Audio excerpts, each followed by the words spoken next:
représente rien. Comme les gens ont tendance à juger par rapport à eux-mêmes, Hmm. bon, bah, ça introduit une barrière infranchissable, hein. D'autant plus que comme on parle de jeu, dans une certaine morale, le jeu s'oppose au travail, donc ça en rajoute. Enfin, je crois qu'il n'y a pas, à moins d'être vraiment ouvert, il y a très peu de chances de communiquer avec quelqu'un Hmm. qui ne connaît pas le jeu d'échecs. Mais moi j'ai remarqué que souvent les personnes sont étonnées justement du travail qu'il faut pour avancer dans les échecs. On disait tout à l'heure que par exemple un maître international, je ne sais plus combien il y a de maîtres internationaux maintenant, il y en a peut-être plusieurs Dans le monde, dans le monde, oui, peut-être de quelques milliers, ouais. quelques milliers. Et que ça demande autant que par exemple pour devenir médecin en termes d'études, de miser même plus peut-être. Oui, enfin bon, il y a le problème aussi il faut sans arrêt se recycler quand même pour Ouais. avoir un niveau de compétition. Mais bon, si on regarde ce que peut, ce que peut appréhender du jeu d'échecs quelqu'un qui n'y connaît absolument rien, Mhm. il entend jeu d'échecs, donc il se dit jeu. Mhm.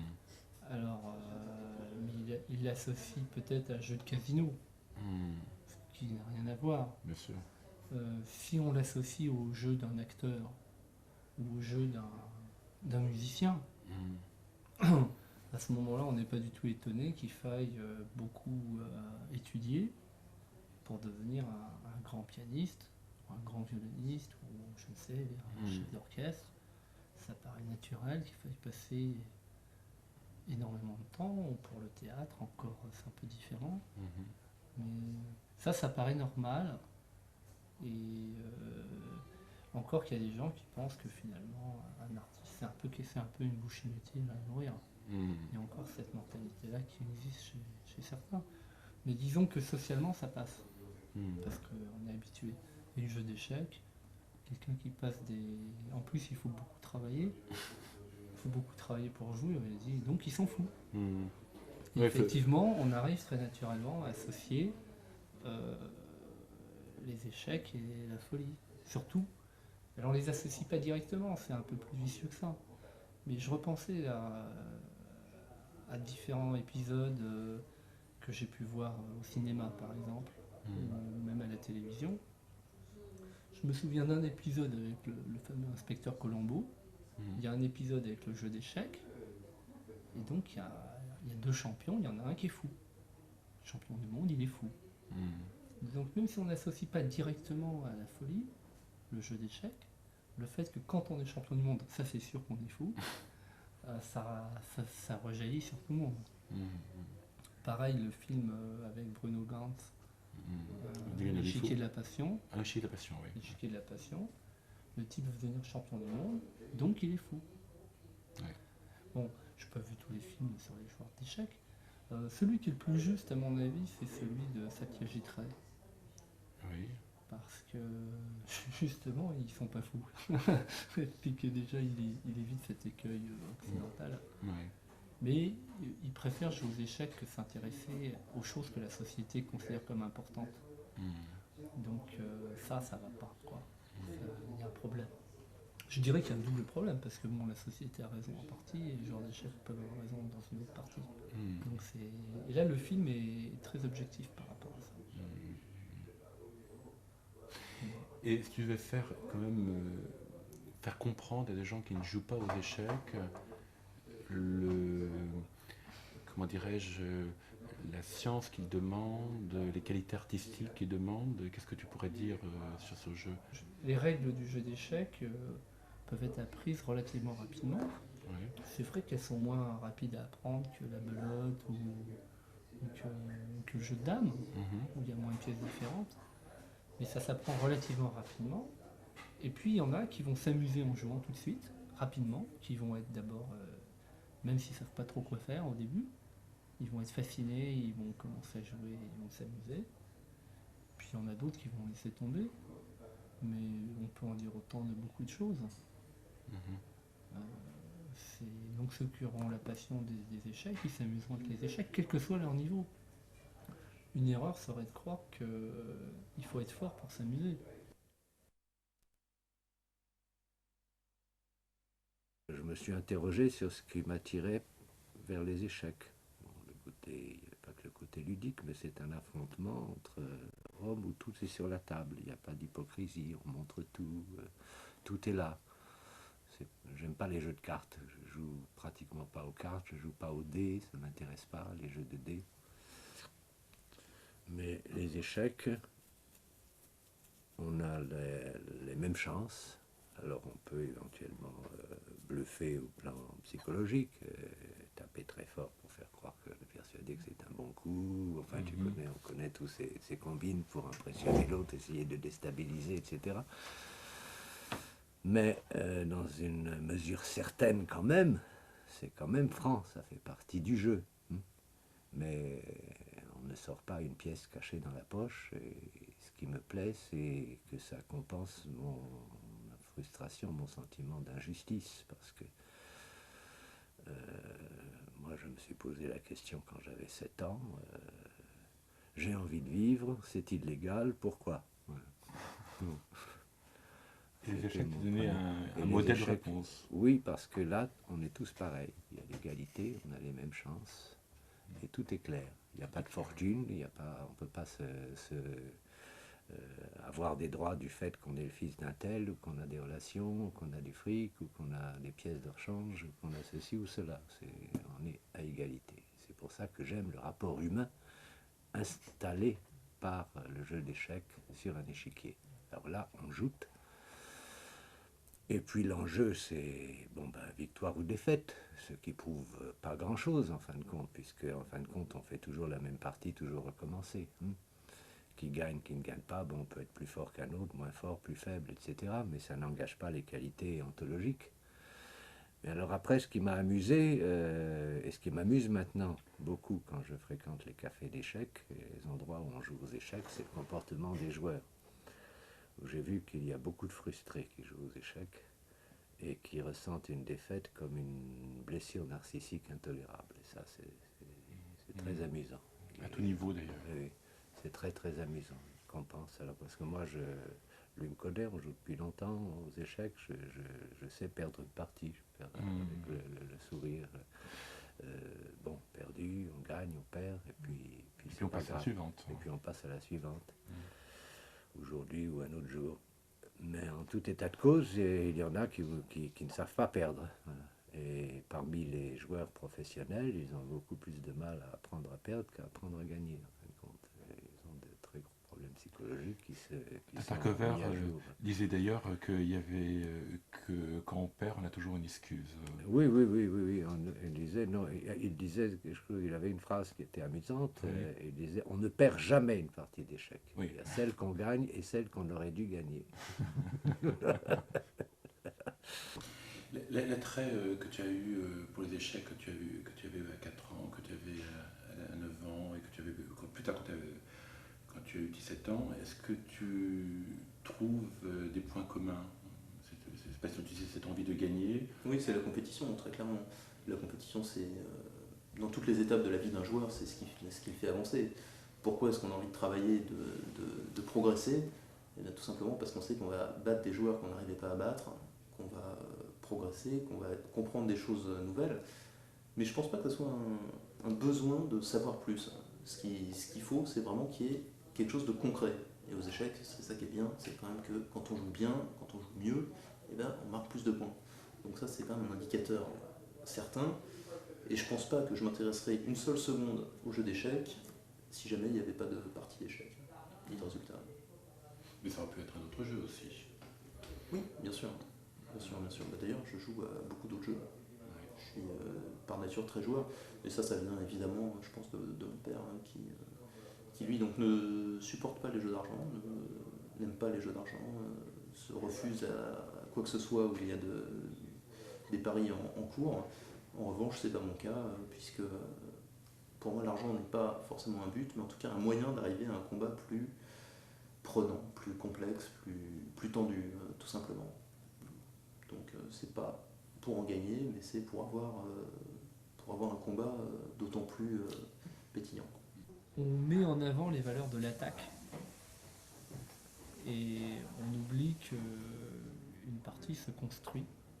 Donc le joueur d'échecs est architecte de sa position avant d'être attaquant et destructeur de la position de l'autre dans la victoire. Il est d'abord constructeur de sa position. Et le joueur qui veut être destructeur sans être constructeur, il a déjà perdu. Il ne le sait pas, mais contre un joueur à partir d'un certain niveau, il a déjà perdu. Parce qu'on ne peut pas détruire une position bien construite. La seule chose qu'on peut faire, c'est construire mieux d'abord que l'adversaire. Donc c'est un peu comme si la première phase, l'ouverture, c'était un concours d'architecture. Et une fois qu'il y en a un qui a construit mieux, il peut, à partir de cette position-là, essayer de détruire la position de l'adversaire. Et toute tentative de destruction d'une position bien construite est réfutable. Je me souviens, en parcourant les murs du caveau de la Bolée, de la magie des lieux dans les années 80. Ici, une photo de cette époque réunissant Aldo Haik, premier maître international français, Lubojevich, un des meilleurs joueurs du monde de l'époque, Giffard, Villeneuve, Manouk et tant d'autres qui partageaient des nuits miraculeuses dans un lieu miraculeux, un lieu exigu où l'existence se déployait avec insouciance et sourire.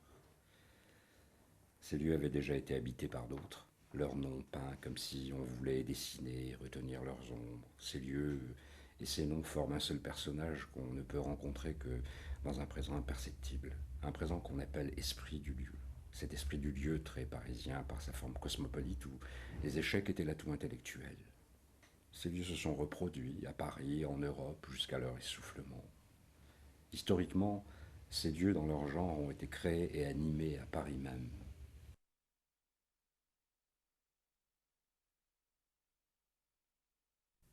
Qu'il fasse beau, qu'il fasse laid, c'est mon habitude d'aller sur les 5 heures du soir me promener au Palais Royal. C'est moi qu'on voit toujours seul, rêvant sur le banc d'Argenson.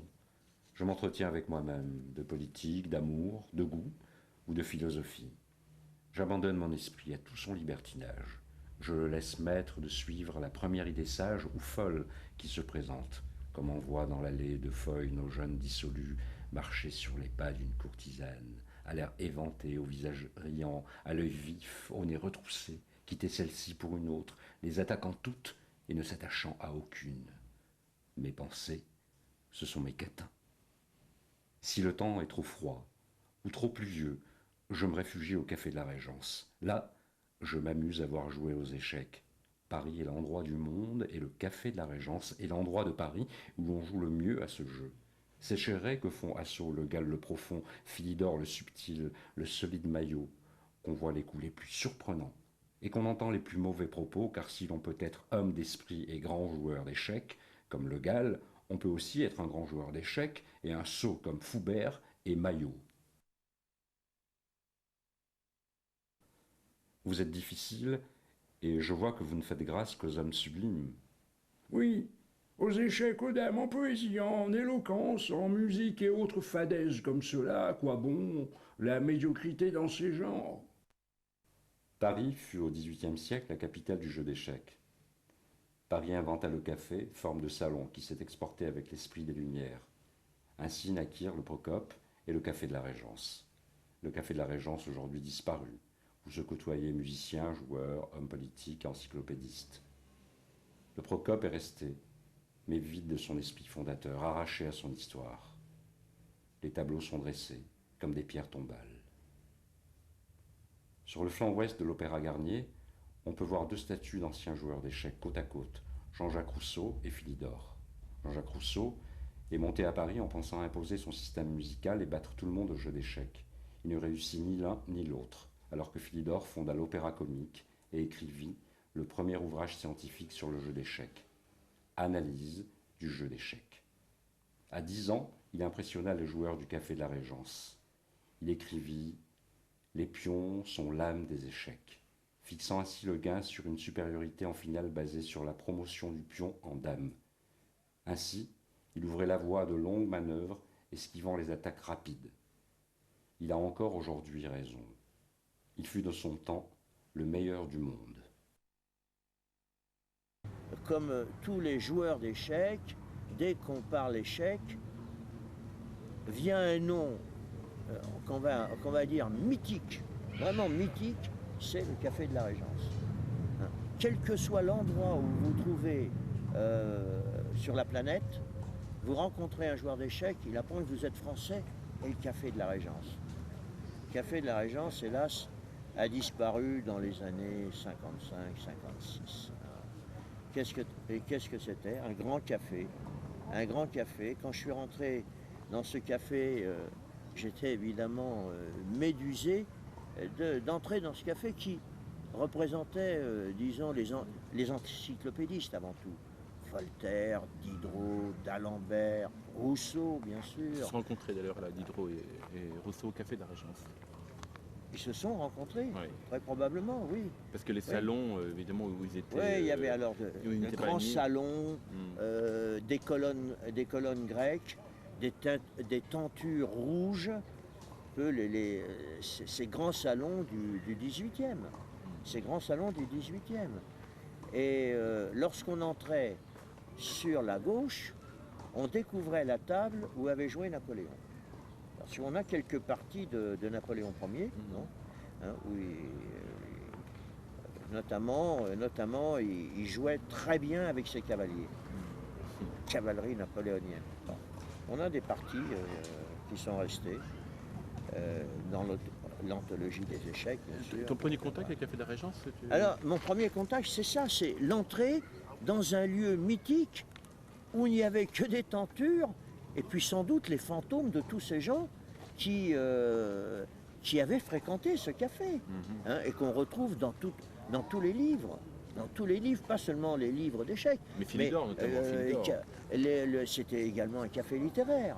Bon, et après, très probablement, Morphy a joué au Café de la Régence, Oui, Morphy, bien sûr. Morphy, Alfred de Musset. Andersen, Philidor, le grand Philidor, La Bourdonnais, enfin...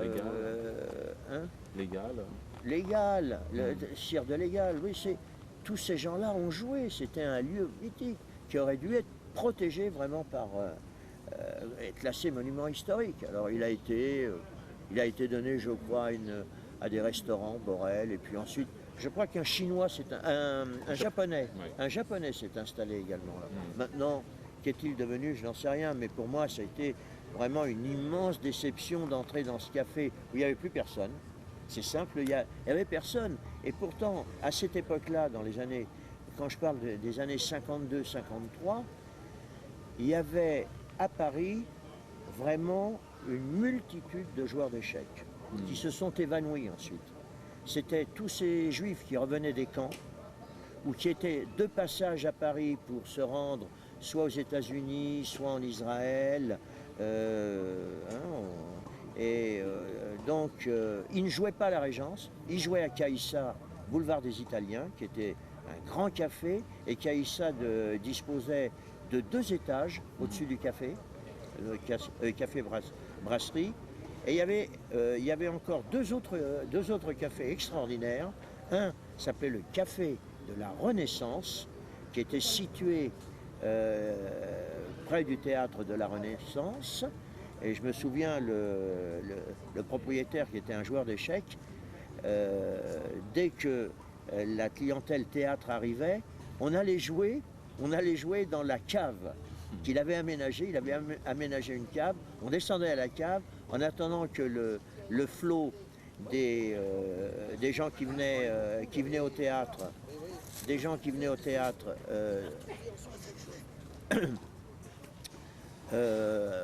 partent au théâtre, et on remontait ensuite au café de la Renaissance. Et un autre café, c'était le Café des Batifoles. Alors là, c'était un lieu aussi magique où il y avait sans doute une centaine de joueurs russes, polonais, allemands, juifs, qui revenaient des camps et qui étaient, comme je l'ai dit, en partance pour d'autres pays. Ils ne sont pas restés. Ils sont pas restés, ou ils sont morts aussi, etc. Des gens mal portants, mais qui jouaient remarquablement. Là, j'ai découvert des gens intéressants qui pratiquaient bien d'autres professions, bien sûr, puisqu'on était l'État d'Israël venait d'être fondé, etc. Il y avait des mouvements, des va-et-vient. Ouais. À l'origine, je connaissais un petit peu le jeu d'échecs et en tant que lycéen, je me baladais rue de la Sorbonne et les jeux d'échecs qui étaient au Ludo, le Ludo était comme la Régence mais beaucoup plus actif parce que c'était dans un quartier latin juste en face de la Sorbonne et dans le milieu où arrivaient tous les étrangers, etc.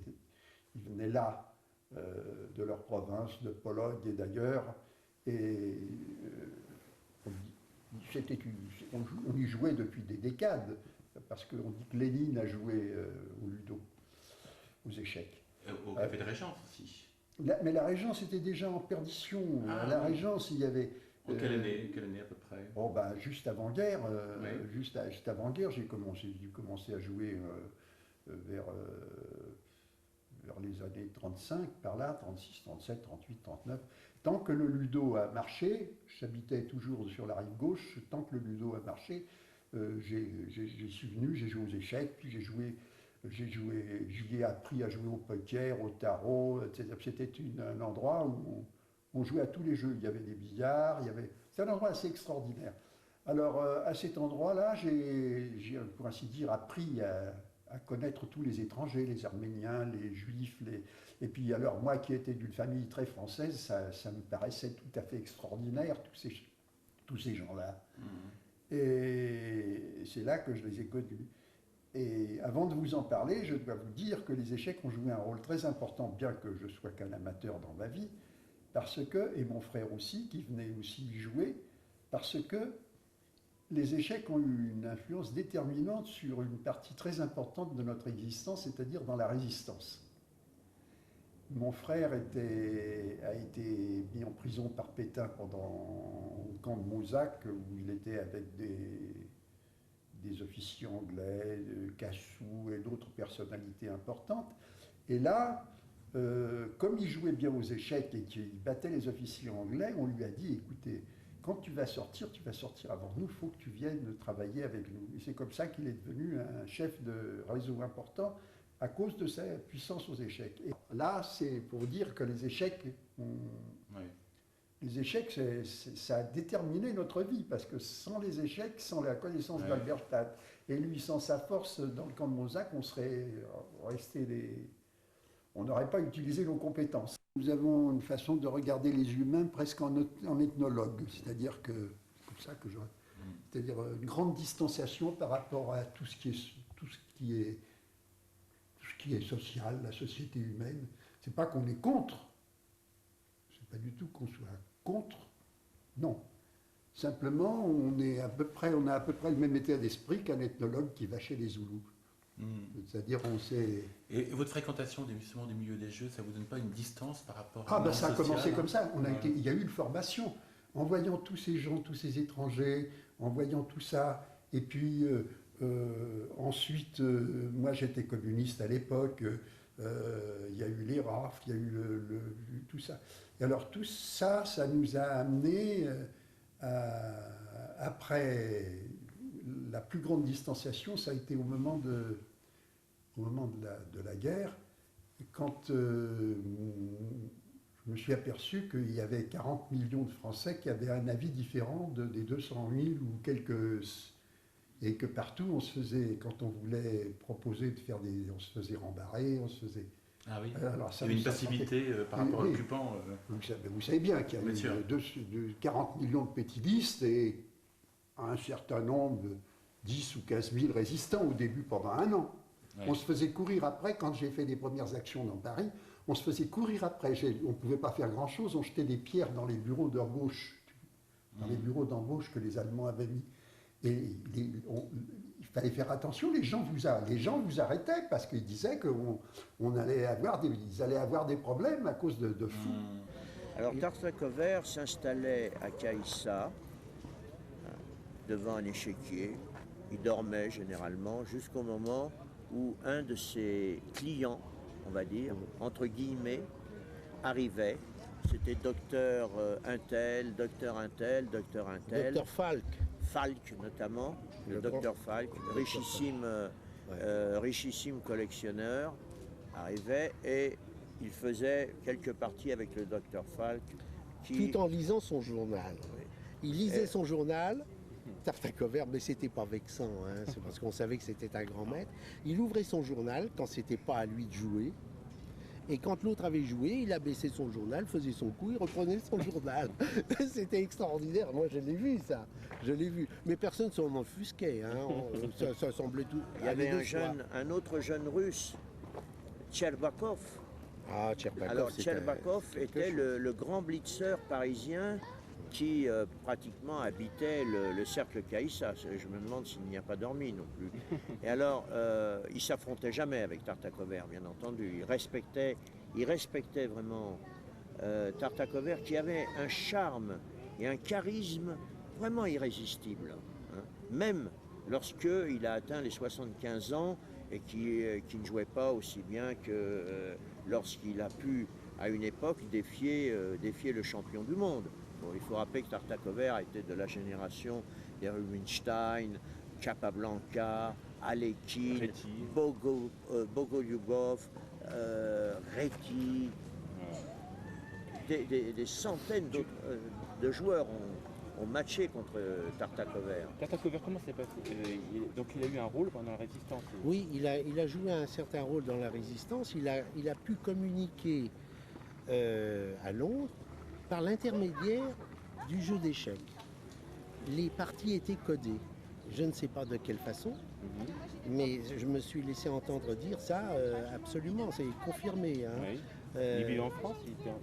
Il était en France et je crois qu'il était lieutenant, je crois, dans l'armée française, je crois. Mais je ne serai pas affirmatif à ce point. Capitaine, on fait quelque chose comme ça. Mais en tous les cas, il est certain qu'il communiquait par l'intermédiaire de parties. Avec Londres, il y avait un code dans ces parties. Il avait un rôle peut-être différent de celui d'Alekhine, qui lui avait un rôle qui était collaborateur. Oui, il était connu en tant que collaborateur. Il aurait pu vivre, c'était peut-être en France le seul homme, disons, de cette époque-là, qui aurait pu vivre des échecs. Seulement Tartacover était un joueur de poker, un joueur aux courses, un joueur qui suivait les fameux chevaux, et il laissait pratiquement tous ses gains sur le terrain, sur le champ de course.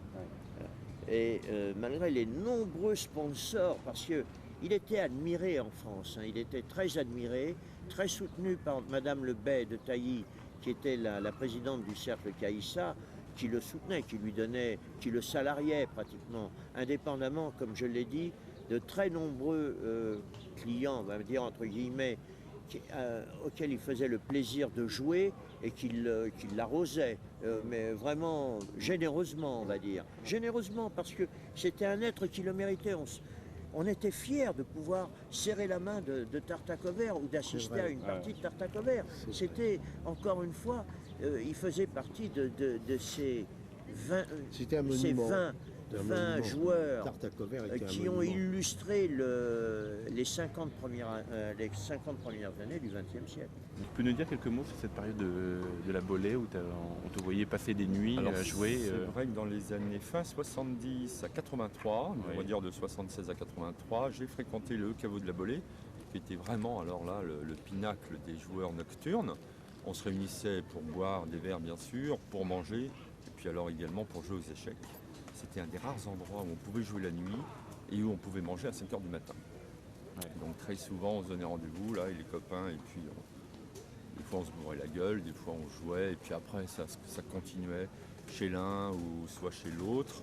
En tout cas c'était le début de variantes comme on dit, ou de cérémonies qui n'avaient jamais de fin, quoi. Des fois on passait 48 heures, on allait au restaurant, on s'endormit, on poursuivait des soirées, des journées. C'était la passion, quoi. La passion au détriment de beaucoup de choses, parce que je crois que ton travail, tu l'as Il y avait effectivement des problèmes, j'ai eu des problèmes effectivement avec des boulots, notamment je travaillais à la banque. Je passais minuit, donc je jouais, donc je dormais très peu, et c'est vrai que personnellement j'ai eu pas mal de déboires professionnels, mais bon, on va mettre sentimentaux aussi. Sentimentaux également, il y a eu beaucoup d'aventures en fait dans ce monde. Et on va dire que c'était à mettre sur. On va dire que c'était des erreurs de jeunesse, mais je ne regrette pas ce temps-là. Aujourd'hui, il n'y a plus de lieux comme le cloître ou la Bolée. Ces lieux sont fermés ou désertés. Les émigrés de l'Est, chargés d'histoires tumultueuses, les artistes, les joueurs d'échecs, où donc se réunissent